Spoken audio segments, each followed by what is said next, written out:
Halo semua, selamat datang di channelku bersama dengan saya AMG. Ini Poco X7, smartphone penerus dari Poco X6 yang pernah saya bahas juga ya. Dimana sebagai penerus ini Poco X7 membawa performa jelas lebih ngebut sekitar 20% kalau saya bandingkan di skor Antutu melalui Kimophil ya. Lebih ngebut 20% Poco X7 dan untuk harga jualnya ini di 3.299.000 ya pada saat promo. Kalau normalnya itu mulai dari 3.799.000 untuk varian RAM 8, storage-nya itu 256 GB seperti unit saya ini. Kalau yang tertingginya itu ada di 12 GB ya, storage-nya termasuk besar setengah tera ya, 512 GB. Harga normalnya di 4,3 jutaan, sementara kalau masih beli pada masa promo sampai 3 Maret dia di 3.899.000, diskonnya itu 500.000 ya untuk Poco X7. Dan seperti ini dia untuk boxnya ya.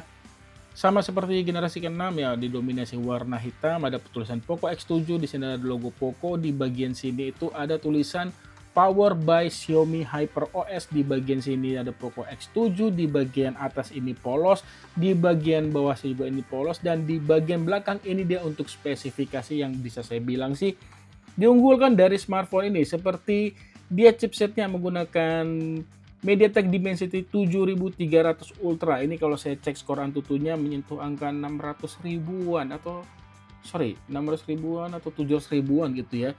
Terus dia menggunakan Crystal Rust 1,5K resolusinya di atas Full HD, refresh rate 120 Hz, AMOLED, terus curved display. Kamera utamanya 50 megapiksel ditemani OIS, sudah IP68. Kalau generasi sebelumnya seingat saya itu masih IP54 ya. Jadi ini HP ini terbilang kuat jika tidak sengaja kecemplung ke dalam air. Baterainya 5110 mAh, naik 10 mAh dari generasi sebelumnya ya.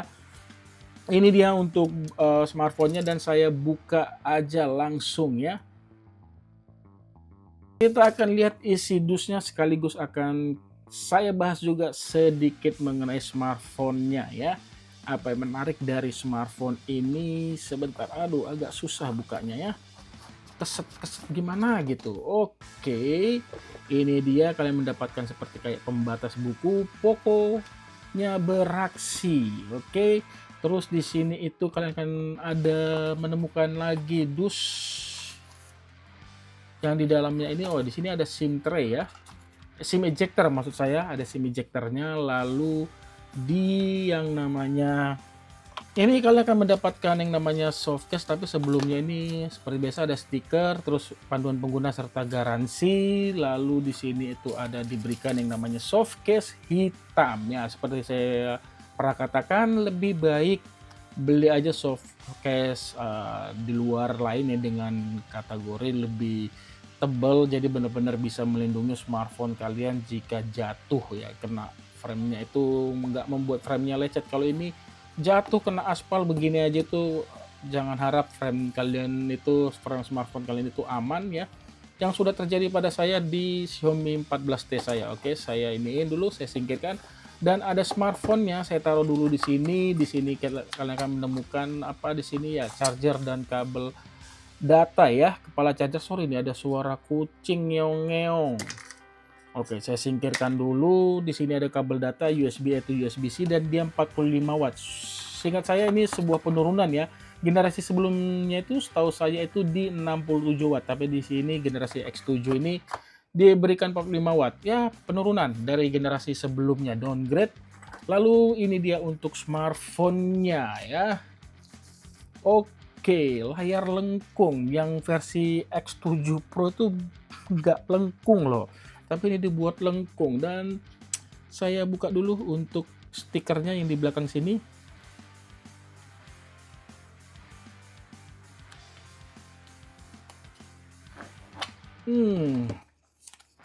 Kalau Poco sudah beraksi, habis semua brand.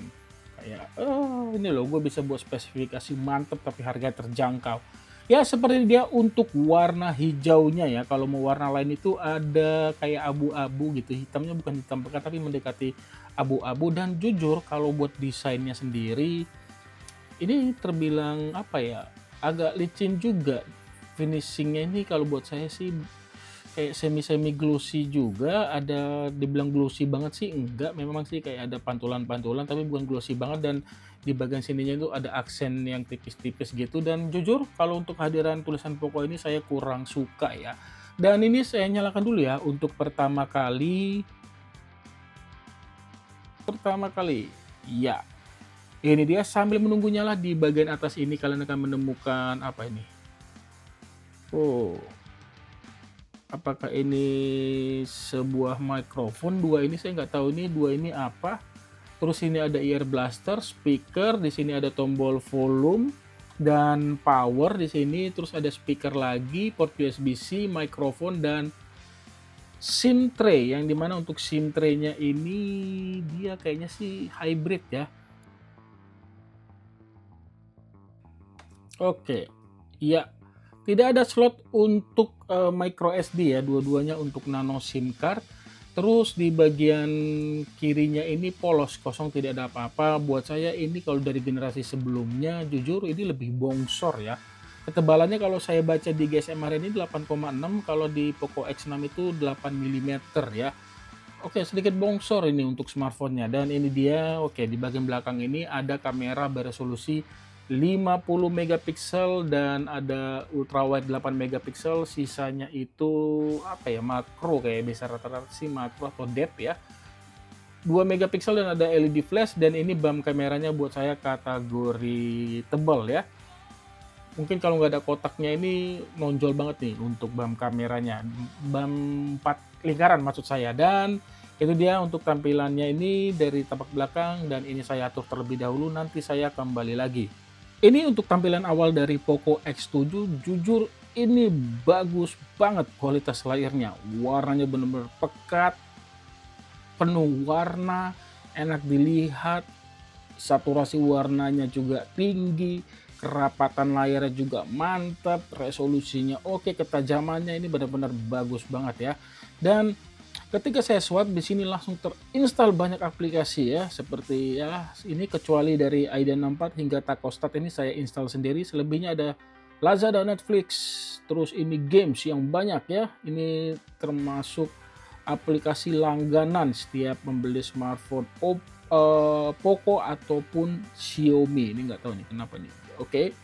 Terus ketika saya swipe begini, ada lagi aplikasi-aplikasi lainnya termasuk banyak banget, dan untungnya ini bisa di-uninstall sebagian besar ya. Saya akan coba ke pengaturan terlebih dahulu ya. Di pengaturan ini, dan ini sudah dapat update tapi gede banget loh, 5,6, tapi tulisannya hanya security patch saja. Masa sih security patch 5,6? Kalau feeling saya sih kalau udah gede gini, dia biasanya ke Xiaomi HyperOS 2.0. Ini belum saya update dulu ya. Terus ketika saya lihat di about phone, oke. Ini storage 256 GB, yang terpakai sudah 28 GB, Android 14, detail informasinya seperti ini ya. RAM 8, yang RAM virtualnya sudah bertambah 4 GB, Dimensity 7300 ya. Terus saya ini lagi ke sorry, Aida 64 ya. Di Aida 64 ini kalian akan menemukan di sistemnya itu sendiri RAM 8 yang tersisa 3,6 GB, storage yang tersisa 212 GB, Bluetooth versinya sudah 5.4, ini dia untuk chipsetnya tadi. Resolusi layarnya 1,5K ya, di atas Full HD, lalu telepon, baterainya 5500. Ini singkat saya sih meningkat ya dari 5000. Terus Android-nya masih Android 14, dan oh ya, untuk sistem operasinya ini saya nggak tahu pasti ya dia mendapatkan berapa kali update software, Android, dan berapa tahun security patch. Buat kalian yang paham boleh untuk tulis pada kolom komentar ya.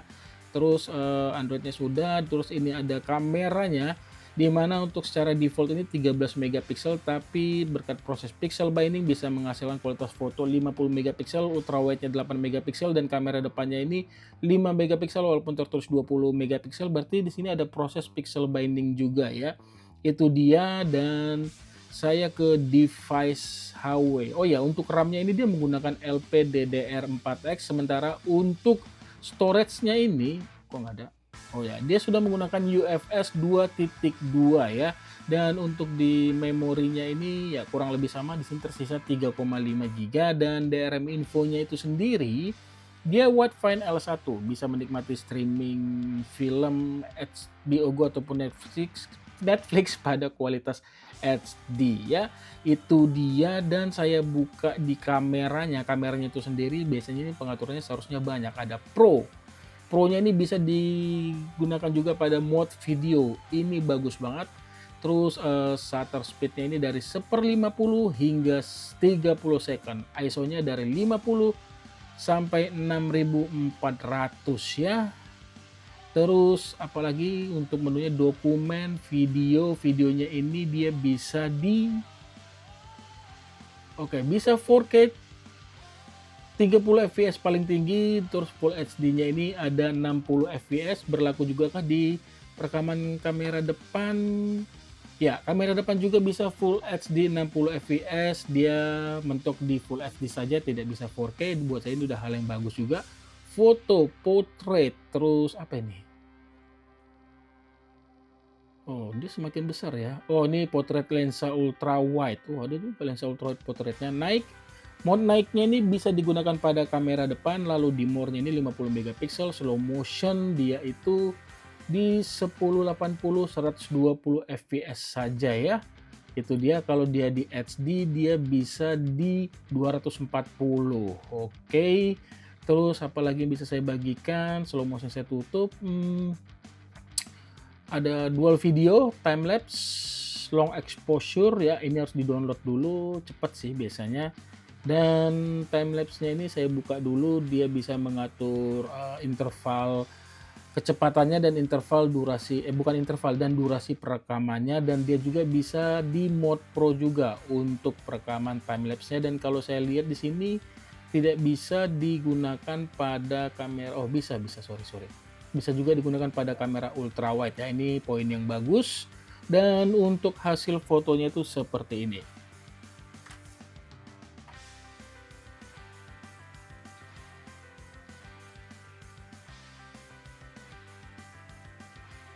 Dari kamera sekarang akan saya coba untuk kecepatan dari respon sensor fingerprint-nya. Buat saya ini kategori cepat juga ya untuk responnya.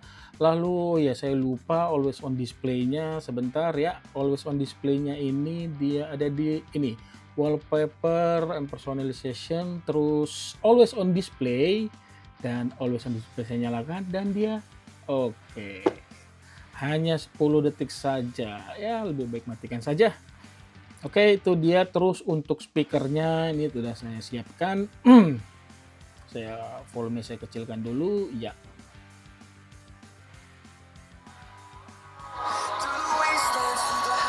Oke.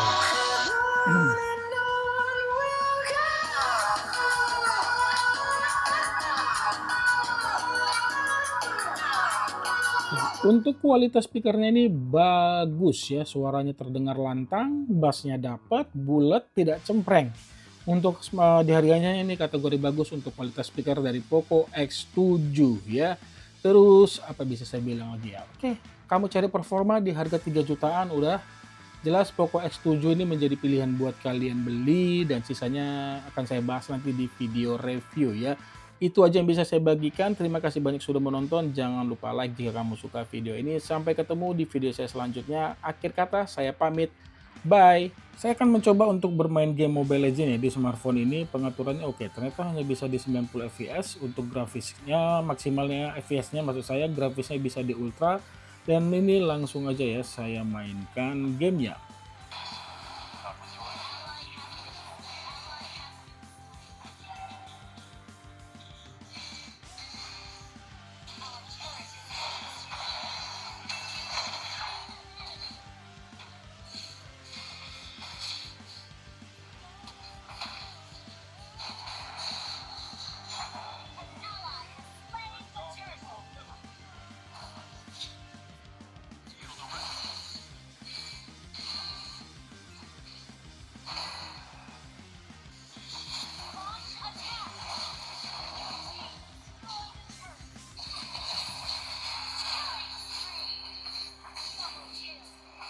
Oke, selesai untuk gamenya ya, dan ini benar lancar banget. Dan untuk yang namanya FPS yang dihasilkan itu, walau itu kadang-kadang ada turunnya, apalagi perang yang tadi agak ramai tadi sempat turun ke 60-an ya. Ini dia untuk grafisnya ya, mana? Ya di sini ada momen perang jatuh ya. Di angka 55 tadi seperti saya bilang tadi ada perang agak ramai, mungkin kita berlima lawan 3 lawannya itu 3 hero. Jadi ada 8 itu dengan skill turun ke 55, selebihnya tadi di sini juga ya, ini udah mau habis juga ada penurunan tapi masih bisa dikendalikan. Oke, saya lanjut lagi untuk game berikutnya. Game selanjutnya saya coba ini PUBG Mobile ya. Dia di pengaturannya itu grafiknya dia hanya bisa di bisa di HDR Ultra paling tinggi. Kalau Ultra HDR grafiknya nggak bisa. Kalau smoothnya bisa di Extreme. Saya buat di sini saja ya. Oke, di apply dan saya akan tes dulu yang pertama yang namanya gyroscope-nya. Ini dia untuk kualitas gyroscope-nya saya dekatkan ya. Sudah jelas harus bagus ya gyroscope-nya. Benar-benar merespon banget ini. Tidak ada kendala sama sekali. Oke, ini kategori bagus untuk gyroscope dari Poco X7 5G ya.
Aduh, jaringannya mati hidup mati hidup.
Oke, selesai dan ini termasuk nyaman. Maksimal FPS-nya itu di 60 ya, bukan 90. Ternyata tidak tembus di 90. Dan untuk mana dia? View record, dan ini dia di 49,865 ya untuk rata-rata FPS ya. Tapi kalau di dalam game ini bisa dilihat dia itu menyentuh 60, tidak sampai ke 60 ya. Dan ini nggak tahu apakah dibatasi atau bagaimana. Kalau tadi setahu saya, kalau saya salah maaf ya, itu setahu saya di FPS, pengaturan di FPS tersebut seharusnya bisa dapat di 90 ya seharusnya. Oke, itu aja bisa saya bagikan. Jadi ini mantap buat kalian yang ingin cari HP gaming di harga 3 jutaan. Akhir kata saya pamit, bye.